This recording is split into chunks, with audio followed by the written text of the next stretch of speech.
Mark, nice seeing you here over at ETHDam. Indeed, Paul. It's really, you were one of the first people I saw when I walked in. I was so Awesome. delighted to see I a know. familiar face. Obviously, yes. Go way back to some of the early days, especially when we had rebranded to Edge, of course. That's I right. felt like I wanted to make you president all the time, Mr. Edge. I love Edge Wallet. It really cool. Thanks so is much. the very best thing for somebody like me who doesn't, I'm no developer, right? And it's just so easy to use. As long as I've got my PIN, as long as I've got my password, I'm in good shape and it works for me. And cool. I use it across a variety of devices. Cool. Makes Awesome. me very happy. Super happy. Makes me very happy to hear that. And I know I go back to an era, since we're in a very privacy-focused conference, and from what I'm hearing from people is that this is the premier privacy-focused crypto event in Europe. Obviously, we have a few of those in the US and other parts of the world. And with that, it reminds me that you were one of the biggest and first advocates for integration of Monero in Edge. And so hence you clearly saw the value of privacy, cryptos that implemented privacy. Talk to me a little bit about what drove your interest in that space. There's some alignment with obviously the freedom community, which you've educated a ton of people in, but let's talk a little about privacy coins. What's brought that interest to you? So my business partner, Ian Freeman, who's currently in prison right now for selling Bitcoin without a license. You can see the lack of privacy written all over that particular situation. We were founders, with other people of Bitcoin Not Bombs. And I remember Bitcoin Not the Bombs. reason that we love cryptocurrency, the reason we were in cryptocurrency is because we believe that fundamentally something changed in currency between World War II and the Iraq War. And so in World War, so it was the 70s, it was huge. But in World War II, they told the American people, buy war bonds. Right. But when a reporter asked George Bush, the president at the time, what can Americans do to support the war on terror? His answer was go shopping. So it wasn't buy war bonds, it was go shopping. And something changed dramatically.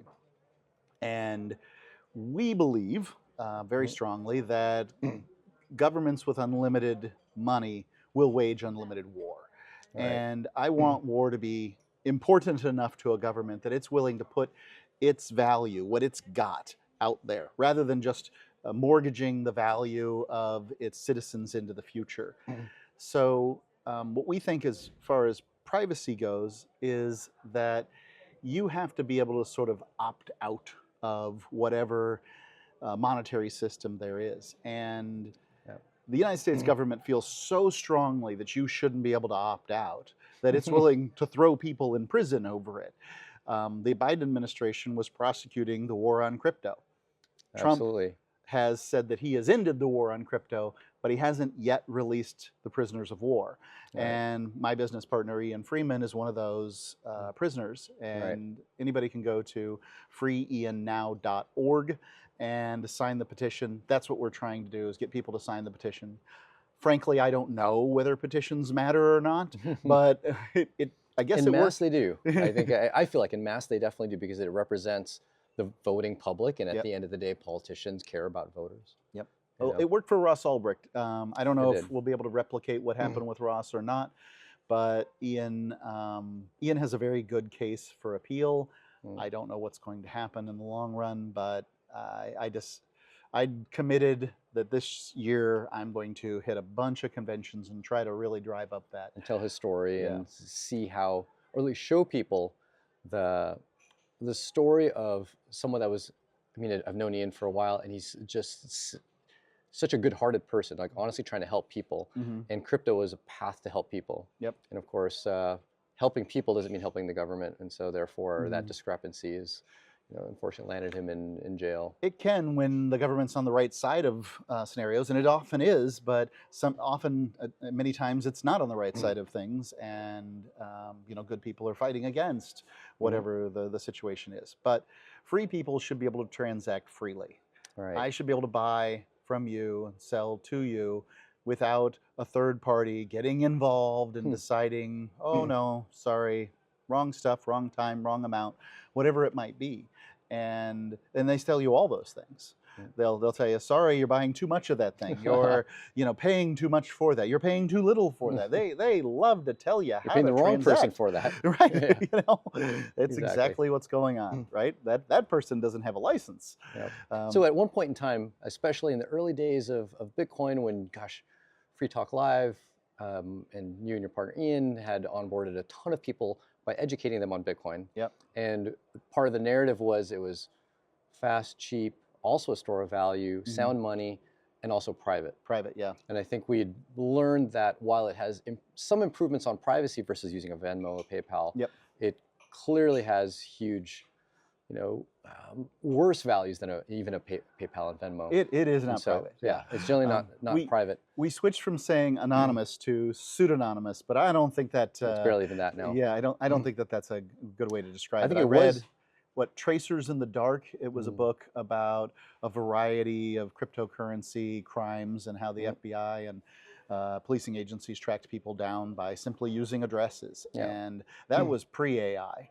Post-AI, they know every address associated with every address in an instant. Yep. And so where do you think that has broken down that story that got you excited about Bitcoin and crypto? Like where are our freedoms to transact inhibited because these cryptos are not so private? Well, we're already being told about whitelisted and blacklisted addresses when it comes to Bitcoin and probably USDC. I don't even know that there is a blacklisted address because you simply can't transact in USDC if you aren't whitelisted and whatever reason. And look, I like whitelisted transactions. I'm all into them. I just think that when you create an in-group and an out-group, you're creating sides and people get hurt in the middle. A lot of people get hurt in the middle. And the world is outside the in-group. People in Africa just trying to pay, their way and make their family survive. They have a very difficult time transacting. And, there's some bad actors coming out of Africa, absolutely. But that doesn't mean that everything that comes off of a given continent needs to be throttled. And that's what's happening. So it concerns me greatly. I built an orphanage in Jinja, Uganda with cryptocurrency. Wow. First awesome. Bitcoin, then Bitcoin Cash.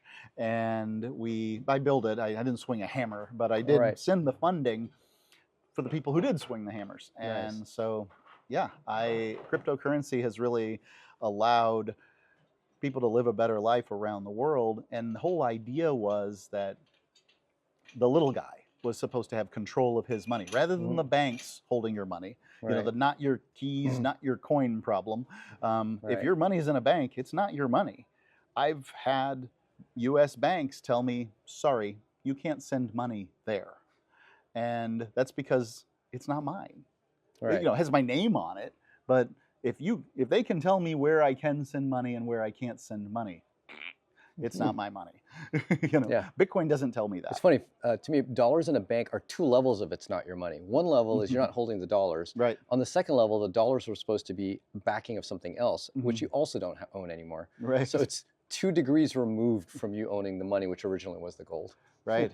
And I was just talking to a friend about how much it cost to go to a restaurant in 2008.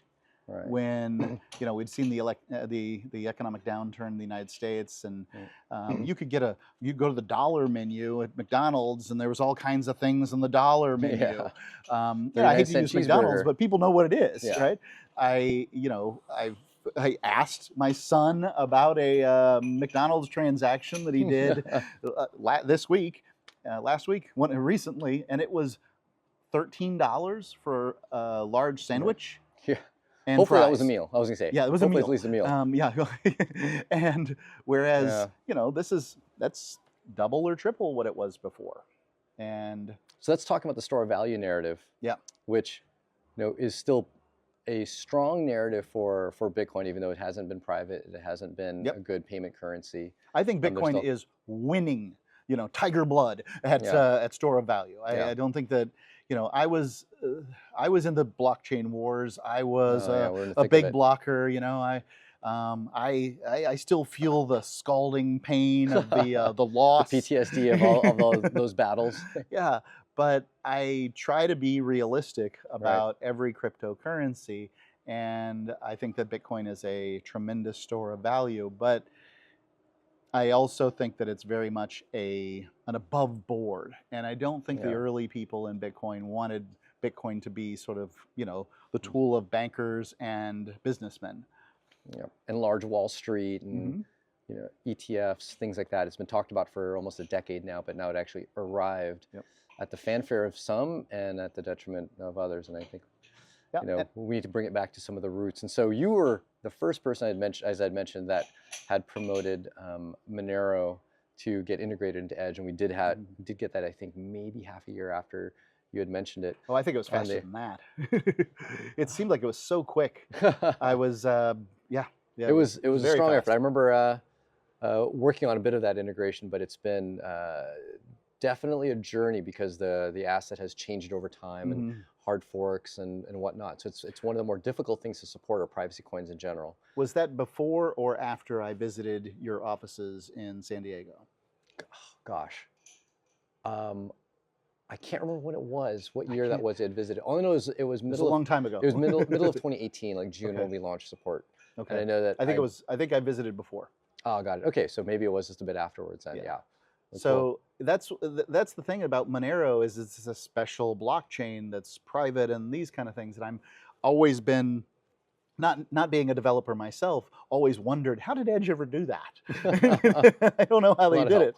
Yeah. Yeah. Well, So- there's quite a few apps now that do support it, and even some that had actually borrowed our code. And borrowed, it's open source, so they used it to be able to support Monero in their wallet application. Mhm. And that's the way the ecosystem works, right? We're open source to try to advance each other.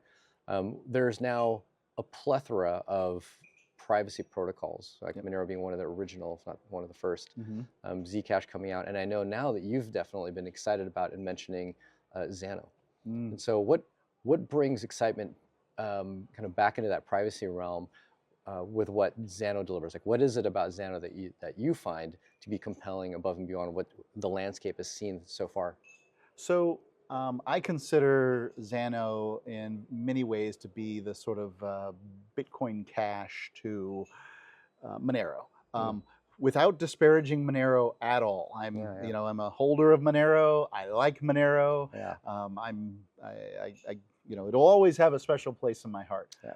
Zano allows you to create your own coins on top of this privacy network, and then to transact. Now, this is very cool to me because you can set whatever rate you want, whatever amount of these coins. You can use them as essentially an accounting tool, and I really love that, and that it's just not open to somebody who's outside of their network to determine what's going on. And I like that very much because it's just not their business.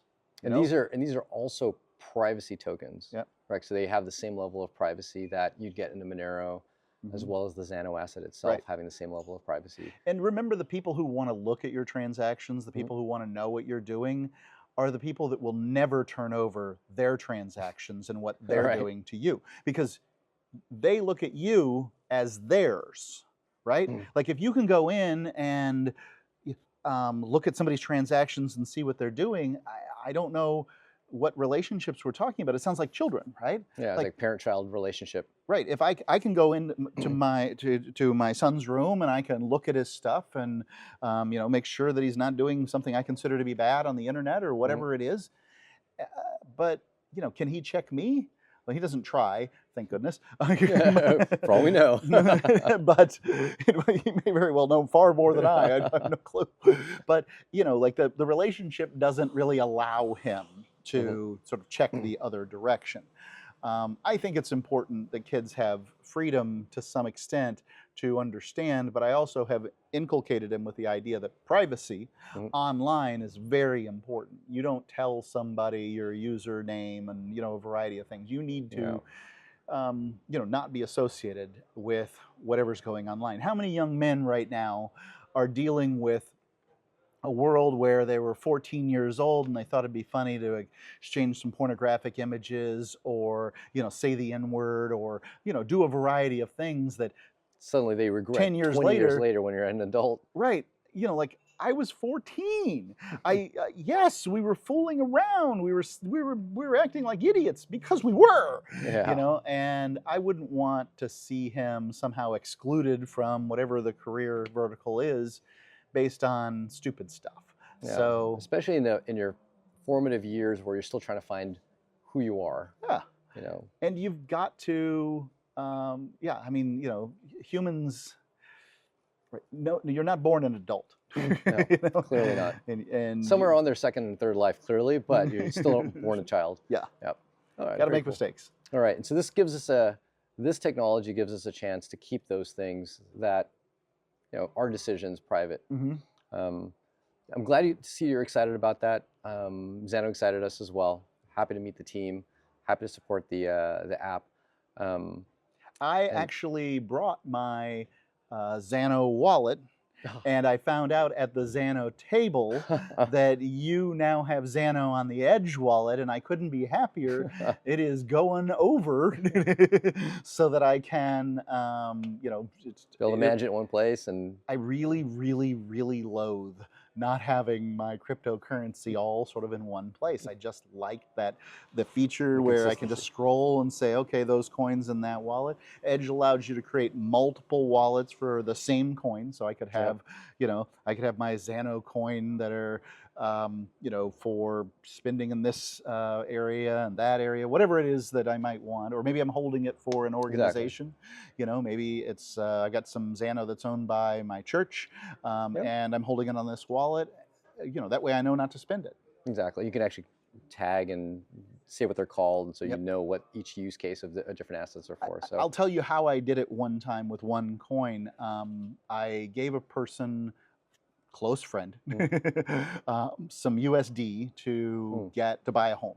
I basically allowed him to, I'm his mortgage, I'm his bank. Oh, wow, okay. He gave me BTC to hold, and I put it on my cloistered, not on the internet phone that I keep. And I use Edge Wallet for that too. And cold storage-ish kind of. And I labeled it so that I don't make, Fred's Bitcoin, and it's not, his name isn't Fred, and that way I would know what it was, and I wouldn't, just forget. And when he's paid off, I've actually sent him out of that same wallet, sent him back his coin, and now I just hold a very small amount in there. But previously I'd held quite a bit. I also didn't want to hold, I got this, say, when Bitcoin was $10,000. Yeah. And now it's 100. I don't want to hold a whole bunch more than the loan's worth. I want to be covered, but I don't want to be responsible for millions of dollars worth of Bitcoin of someone else's. Especially when that millions can suddenly become 10 million and whatnot. Right. So I understand that use case. So cool. I'm glad to hear that, we were able to solve a little problem for you. Edge solves problems for me all the time. I love that I can just, do transactions. I was, lucky enough to be involved with Edge early on, and back in the days when, I could buy a hamburger at Local Burger in Keene, New Hampshire, and Can you still buy a burger in Keene, New Hampshire? You can. Actually, what was it, like Dash, Bitcoin Cash, maybe some Bitcoin? I don't know what currencies you can use. The last time I was there, they said I could use Bitcoin. Got it. Okay, so at least Bitcoin. But the lady behind the counter was relatively new, and I wasn't going to buy a hamburger with Bitcoin anyway. I just paid USD, the paper, and for my burger. But I certainly did. Yeah, I'm always looking for new places where I can spend a few nuggets in San Diego that I'm a regularly crypto spending customer, but there's not a lot of options. So you're on this kind of, in a way, tour to kind of spread the word of Ian and his story. Yep. And I presume you'll be presenting that was it today, tomorrow here at ETHDam? I think it's the day after tomorrow. Okay, the day after tomorrow. Cool. Where's the next stop on this tour? Where can people catch you? Obviously on the internet, we'll cover that later, but where physically can people run into you and maybe hear about this story? Bitcoin 2025. Cool. Awesome. Freedom Fest. And Liberty International's Argentina event. If Freedom Fest in California, actually, right around the corner Yep. from where I'm at. Yep, it's Yeah. in Palm Springs. Very cool. I don't know where in California that is. I just know that I've heard about It's it on the TV. East of LA and San Diego, about Okay. 2 hours from us, actually. Okay. Not too far away. And I'm looking at going, although I have a bit of a time conflict with some family Mhm. and whatnot, but it's right before Pork Fest. I'm not sure if you I hit a don't know Pork whether Fest I'm at going all. to be at Pork Fest this year. I am a resident of New Hampshire, Yeah. but I don't know. I'm The doing a timing, lot right? of traveling. Got it. Well, if you're there, hope to see you there. We've committed to You're going to be being at there Pork for the Fest? week. Yeah, we'll be there for the whole week. Mm. Yep, and we'll be rolling with a few of the Edge That team. makes it more interesting. Well, cool. Well, Mark, thanks a lot for the chat. Much appreciated. Have a great time here at ETHDam. I hope to see you in the future, and I'll definitely catch you over at Bitcoin Vegas and possibly at Freedom Fest. Very good. Cool. Paul, thank you. All right. Thanks a lot, Mark. Take care.